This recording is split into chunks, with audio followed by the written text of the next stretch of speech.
Go. Push me over here. Get off the line. Get off the line. Push me over here. Get off the line. Don't square up. Get off the line. There you go. Guy has zero respect for anything. And I hope people can see through it. Some will, some won't. But if you can't see them, that's a lot of what happened up there was just wrong. So listen, we go to work and we're in to win the fight. The sound of leather smacking leather echoes through the gym like thunder rolling down steel beams. Chris Eubank Jr. has begun his first day of training camp for his highly anticipated rematch with Conor Benn, and the mood is ruthless. There's no chatter, no wasted motion. Every jab, every pivot, every breath carries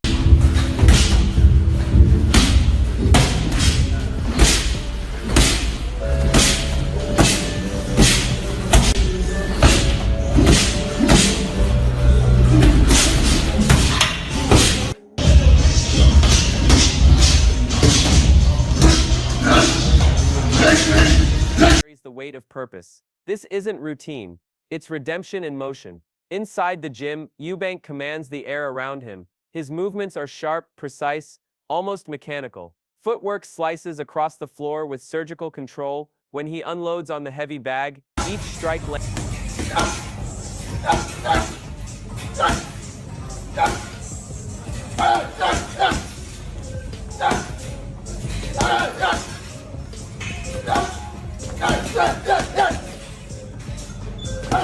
ends with authority. Hooks crash like cannon fire, uppercuts rip upward with violent purpose, and straight shots slice through the air like blades. Every punch feels personal, as if the bag itself bears Benn's name. The rhythm of his training tells its own story.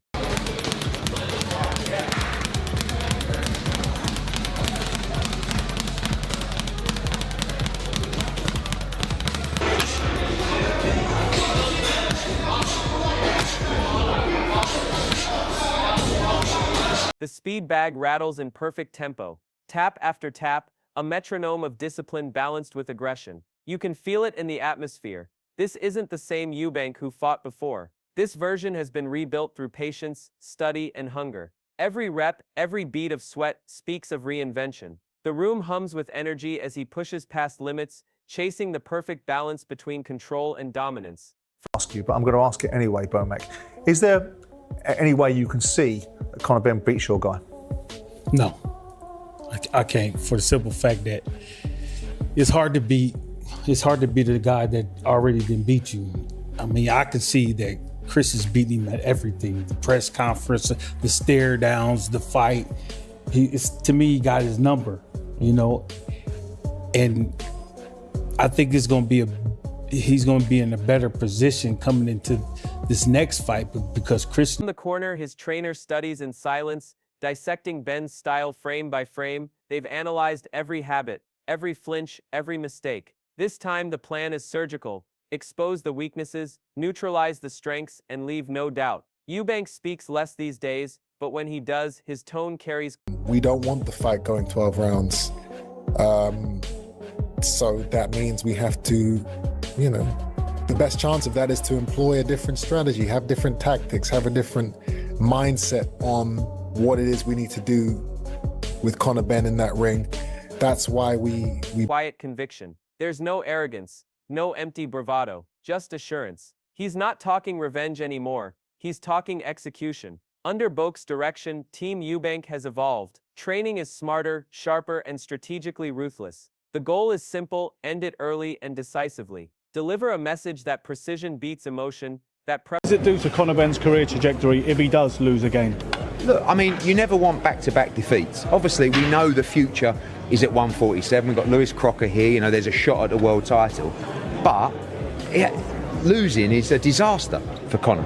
Yeah, I can dress it up to you and say, it's up at middleweight, it doesn't really matter, now we go. But that's not what Conor Benn's about. You see a different Conor Benn in there today, because all he's focused on is the performance and the fight. And Inspiration outweighs passion. Promoter Eddie Hearn has already drawn the battle lines. This fight, he says, is make or break for Conor Benn. Another loss, and his road to redemption will grow 10 times steeper. The pressure rests squarely on Benn's shoulders now. Once the hungry underdog, he's become the man with everything to lose. Team Eubank knows it, and they thrive under that kind of pressure. Because now the story isn't about Eubank's redemption, it's about Benn's survival. Boxing analyst Johnny Nelson believes Benn will return better this time. More composed, more technical, more mature. But even he admits improvement doesn't Do you think Conor Benn will be better in the second fight? Yes. Does that mean that you think that guarantee victory. Not when the man across from you has grown just as much, if not more. Eubank's evolution has been both technical and psychological. His poise, his patience, his ability to stay composed under fire, those are weapons just as dangerous as his punches. Nelson praises Benn's resilience, but in Eubank's camp, resilience is seen differently. To them, it's a pattern, a behavior that can be studied, predicted, and countered. Where Benn fights with fire, Eubank now fights with ice. Benn's aggression once rattled opponents, but Eubank's new calm threatens to smother it before it ever catches flame. Former fighter and trainer Bulch puts it bluntly. Once a fighter's been broken, that memory never fades. I'm too old, coach. They said I don't want it anymore. They said I'm washed up. Hey, they're gonna find out. He believes Eubank holds the psychological edge in every stare down, every weigh-in, every shadow boxing session. Benn, he says, will always remember what it felt like to lose, and that memory will weigh on him when the first bell rings. Bulch insists Eubank's confidence isn't arrogance, but conviction. It's born from experience, from the calm that separates champions from pretenders. That's where his true advantage lies. Physically, Eubank looks razor sharp. Mentally, he's unshaken. With Benn still battling ghosts of controversy and doubt, Team Eubank believes the outcome could come faster than anyone expects. Veteran commentator Duke It wasn't a letdown because it was a good fight, but as an event, you won't get a better event than that, and they'll have to go some actually to surpass that, or even equal that. Let's just hope they get the same turnout in terms of the numbers, people going through the live gate and watching that fight, because it was a great event.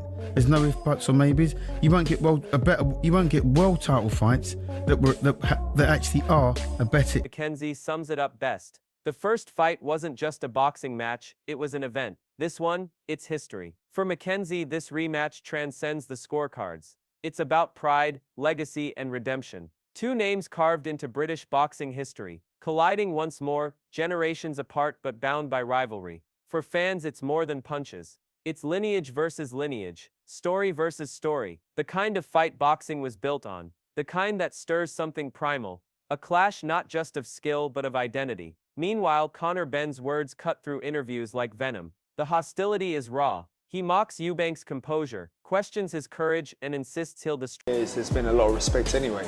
Personally, I don't like him. You know, he thought I was going to be an easy touch, which is why he fought a welterweight. So, is there much respect there? Not really, but you know, ultimately, you know, I'm ready to honour my side of the agreement, which was the 2-fight deal, and it's safe to say he's scared. You know, he almost lost. Could have gone either way. Him. But beneath that defiance lies something else: pressure. When fighters speak with that kind of emotion, it often masks anxiety. Benn knows the weight of this moment. He's not just fighting Eubank, he's fighting the shadow of his past. The scandals, the critics, the whispers. He's stepping into the ring against a man who's already beaten him both physically and mentally. That kind of loss doesn't fade. It festers. Benn's fury may not be directed at Eubank at all. It might be aimed at himself. But for Eubank, every word, every insult, is fuel. Dave Allen, never one to soften his opinions, sees it plainly. On paper, this is a mismatch. He might not be wrong. The air inside Eubank's camp feels like steel, focused, silent, and dangerous. The mission is clear. When the lights hit, when the gloves touch. I know you spoke about that before and doesn't do a great deal for you, so you say it was a mismatch on paper.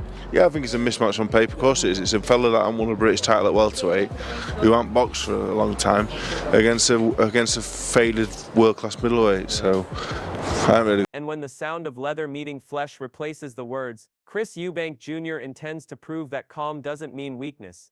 It means control. Because this time, it's not just a rematch. It's reckoning. Benn is talented. No one denies that. But he's stepping into dangerous territory. Chris Eubank Jr. at middleweight is a different creature altogether. Stronger, heavier, and far more seasoned. Dave Allen echoes what many inside the boxing world are whispering. Ben's ambition may have outpaced his experience, yet that very risk is what makes this rematch magnetic. Every great rivalry needs a dreamer and a daredevil. Inside Eubank's camp, there's no talk of what-ifs, no distractions, no theatrics. They're training to make a statement. No controversy, no debate, just dominance. Tony Bellew, never one to sugarcoat, adds his usual fire to the conversation. He claims Conor Benn is the more technically gifted fighter. Conor is a far better fighter than Chris Eubank Jr. is a boxer. Technically, yeah. And that's the problem that Chris Eubank Jr. is having. He's got this thing in his mind. He's a masterful boxer. No, you're not. No. I'm sorry, no, you're not.